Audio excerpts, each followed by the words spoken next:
Yo creo que usted ha visto las imágenes de lo que pasó en Baltimore, en Estados Unidos, con este barco que de repente se descontrola y arrasa con todo un puerto y todo lo demás, y probablemente se preguntó usted, ¿cómo puede pasar una cosa así?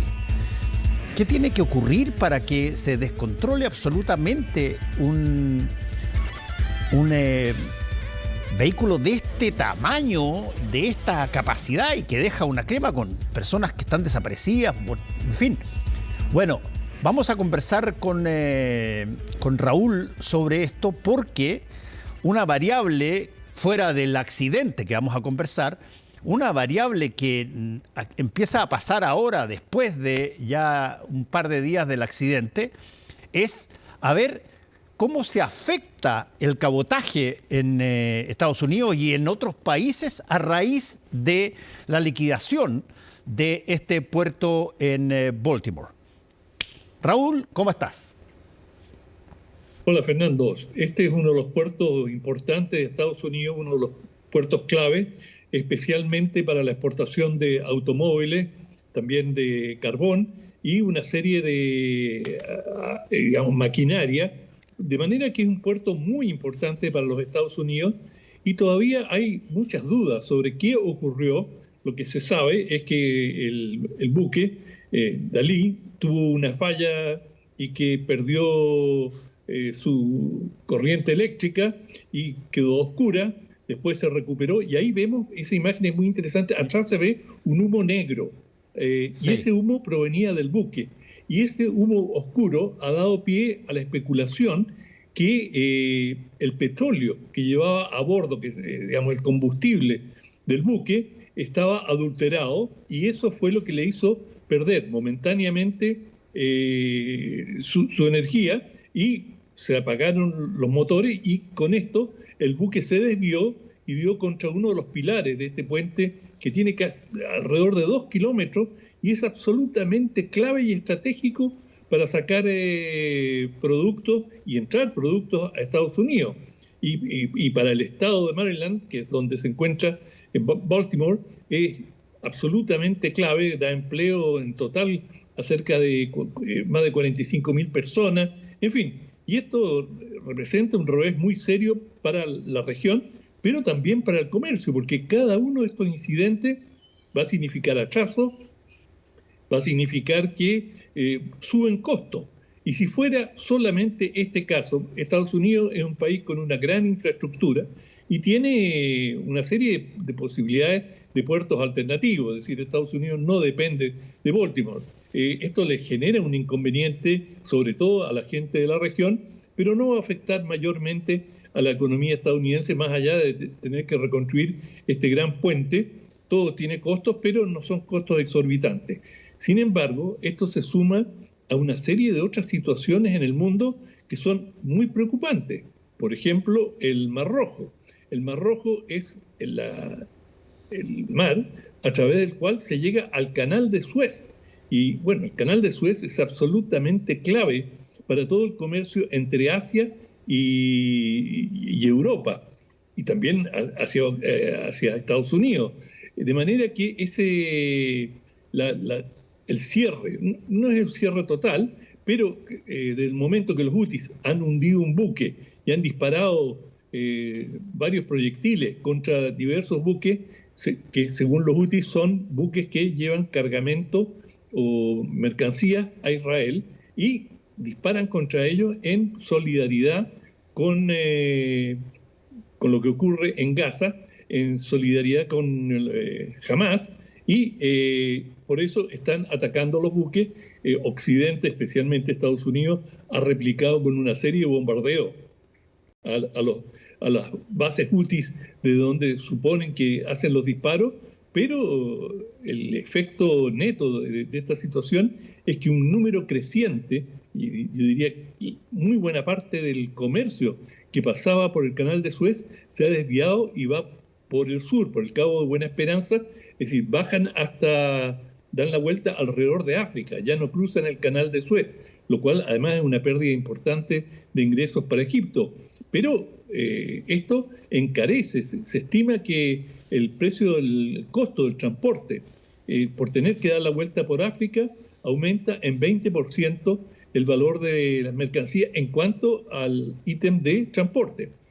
Y bueno, hay una tercera situación compleja, Fernando, que es que el Canal de Panamá, que es otro de los puntos clave para el comercio internacional, especialmente para Estados Unidos, porque casi el 40% de todo el comercio entre la costa este y oeste, y eso te da una magnitud de lo que es Estados Unidos económicamente, transita por el Canal de Panamá.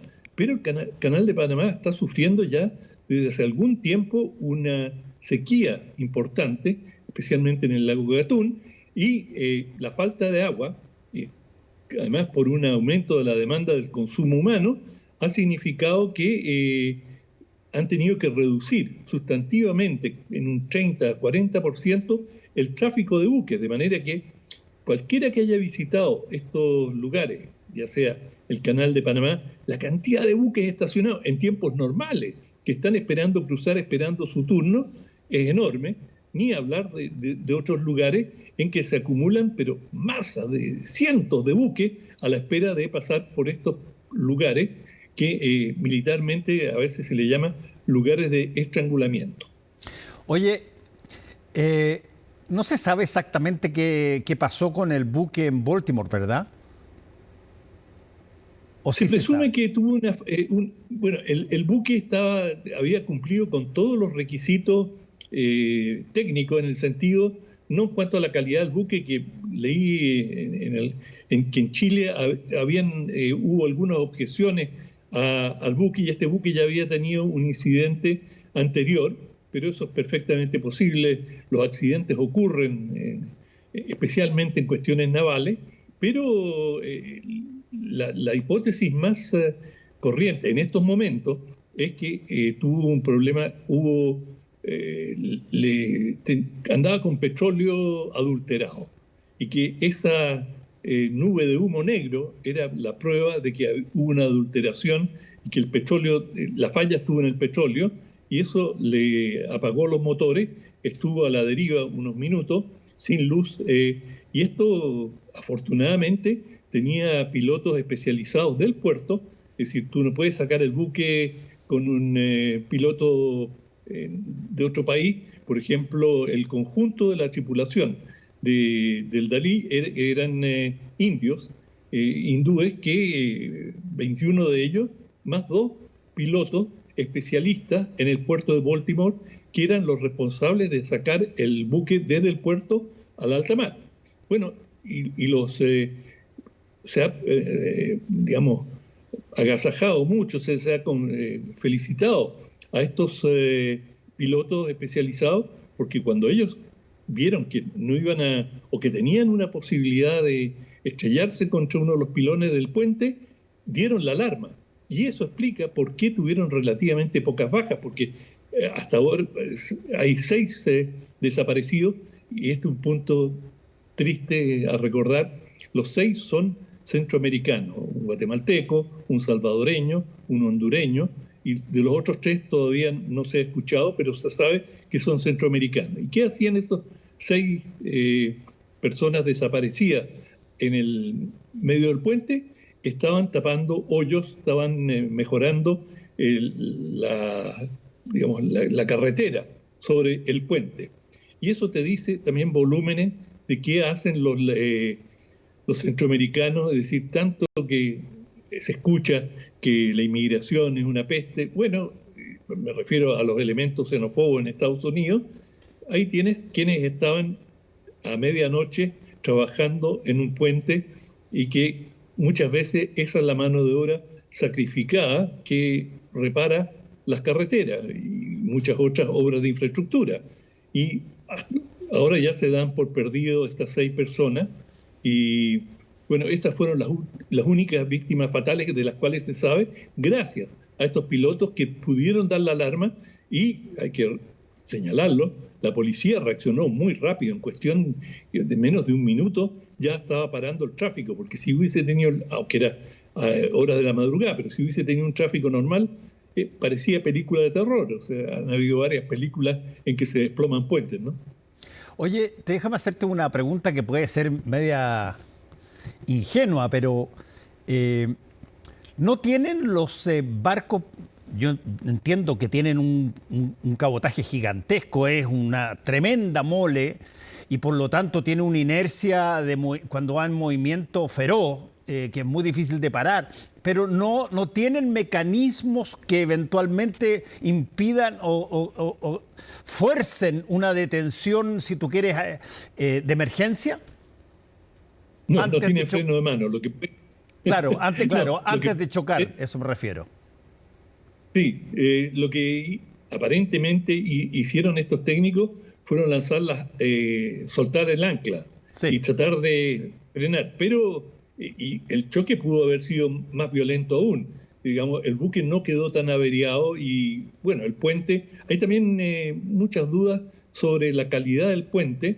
El puente había sido revisado, estaba en condiciones técnicas perfectas, pero han surgido, bueno, eso va a ser todo parte de una investigación que comienza a hacerse, que va a tomar, como toman estas cosas, Fernando, unos 2 años hasta que se complete, pero probablemente también van a sacar conclusiones sobre la solidez del puente.